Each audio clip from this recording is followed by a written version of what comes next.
JP MP Etela Rajender మీడియాతో మాట్లాడుతున్నారు. Live లో చూద్దాం. పంటలు పండించి కుటుంబాలను పోషించేదిగా మాత్రమే చూడ రైతాంగం. భూమి ఒక సోషల్ స్టేటస్గా సింబల్గా ఉంటుంది. ఇల్లైనా అమ్ముకుంటాడు, బంగారమైనా అమ్ముకుంటాడు, కానీ పంట భూమిని మాత్రం అమ్ముకోవడానికి రైతు ఎప్పుడు కూడా సాహసం చేయడు. ఇవాళ రాత్రి నేను పోతే ఎంత బాధ అవుతుందంటే, నేను అనేక సార్లు నేషనల్ హైవేస్ తోటి మాట్లాడినా.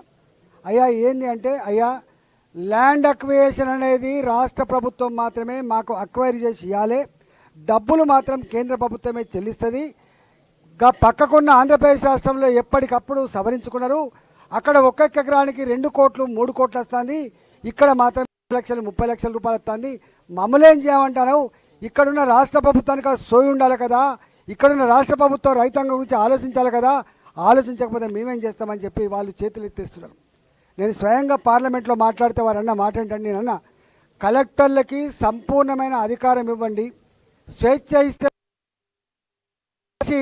రేటు ఫిక్స్ చేస్తే తప్ప ఈ వేదన ఆగదని చెప్పి నేను చెప్పి చాలా దిక్కుల మందు డబ్బాలు పట్టుకొని రోడ్లు వేస్తున్నప్పుడు అడ్డంపాడు, ల్యాండ్ అక్విజిషన్ అప్పుడు అడ్డంపాడు, పోలీసులను పెట్టి బలవంతంగా రైతాంగం మీద దౌర్జన్యం చేస్తే అక్కడక్కడ మందు డబ్బాలు తాగి చచ్చిపోయినటువంటి సందర్భాలు ఉన్నాయి. కాబట్టి ఇవాళ నేను రాష్ట్ర ప్రభుత్వాన్ని, ముఖ్యమంత్రి గారిని నేను కోరుతా ఉన్నా,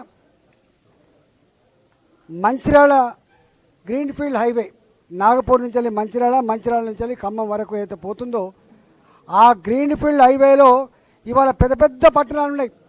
అనంకొండ పక్కకున్నటువంటి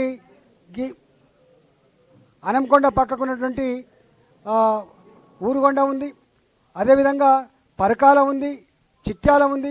అక్కడ రేట్లు చూస్తే టేకుమట్ల అనే గ్రామంలో అక్కడ ఎకరం భూమి 1 కోటి రూపాయలు ఉంటే రిజిస్టర్డ్ వాల్యూ కేవలం 4 లక్షలు మాత్రమే, కేవలం 4 లక్షలు మాత్రమే. ఒకవేళ 3 రేట్లు ఎక్కువ ఇస్తే 12 లక్షల రూపాయలు. సొలేషియం, ఆర్బిట్రేషన్ ఇవన్నీ కలిపితే కూడా ఎంత వస్తుంది? ఇంకొక 3 టైమ్స్ వేసుకున్నా కూడా 12 + 12 24 లక్షల రూపాయలతో తప్ప 1 కోటి రూపాయలు ఇచ్చే ఆస్కారం లేదు. అట్లనే మొగుళ్ళపల్లిలో అక్కడ ఒక్కొక్క ఎకరం భూమి 1,50,00,000 రూపాయలు ఉన్నది. అక్కడ భూమి వాల్యూ కేవలం రిజిస్టర్డ్ వాల్యూ కేవలం 3.8 లక్షలు మాత్రమే. అంటే 12 22 లక్షల రూపాయల కంటే ఎక్కువ.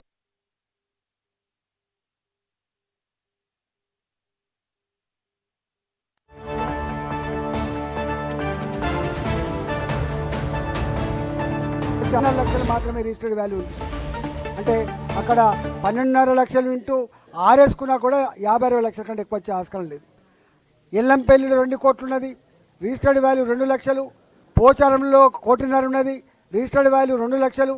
ఇలా ఊరుగొండలో 5 కోట్లు ఉన్నది, రిజిస్టర్డ్ వాల్యూ 50 లక్షలు.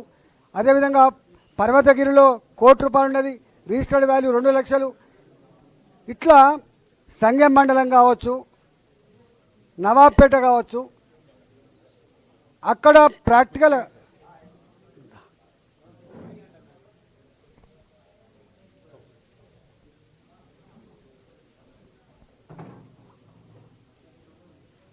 భారతీయ జనతా పార్టీ కానీ రైతులు కానీ ఎక్కడ అభివృద్ధికి వ్యతిరేకం కాదు. వాళ్ళు ఏమైనా అభివృద్ధికి వ్యతిరేకమని చెప్పి చిత్రీకరించే ప్రయత్నం చేస్తున్నారు, వాళ్ళను అవమానపరిచే ప్రయత్నం చేస్తున్నారు, వాళ్ళ మీద తప్పుడు కేసులు పెట్టించే ప్రయత్నం చేస్తున్నారు, దౌర్జన్యం తట్టుకోలేక ఆత్మహత్యలకు అవుతున్నారు.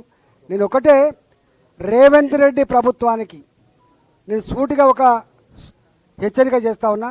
మీరేమో ఈ గ్రీన్ఫీల్డ్ హైవేస్ కానీ నేషనల్ హైవేస్ కానీ శరవేగంగా కన్స్ట్రక్షన్ జరుగుతూ ఉంటే నిమ్మకు నీరెత్తినట్టుగా వివరిస్తూ ఉన్నారు తప్ప ఆ రైతుల గురించి మీరు పట్టించుకునే పాపాన పోతలేరు. కాబట్టి తక్షణమే మీ కలెక్టర్లని, మీ రెవెన్యూ డిపార్ట్మెంట్ని కమిటీలుగా వేసి ఎక్కడెక్కడ ఈ నేషనల్ హైవేస్ నిర్మాణం జరుగుతూ ఉన్నాయో, గ్రీన్ ఫీల్డ్ హైవేస్ నిర్మాణం జరుగుతూ ఉన్నాయో, ఇతరత్ర అవసరాల కోసం ఎక్కడ జరుగుతూ ఉన్నాయో, నువ్వు వేసేటువంటి 4th సిటీ కోసం ఎక్కడైతే ల్యాండ్ అక్విజిషన్ కోసం ప్రయత్నం చేస్తున్నారో, నువ్వు అక్వైర్ చేసేటువంటి ఫార్మా సిటీ కోసం ఎక్కడైతే నువ్వు ల్యాండ్ అక్వైర్ చేస్తున్నావో,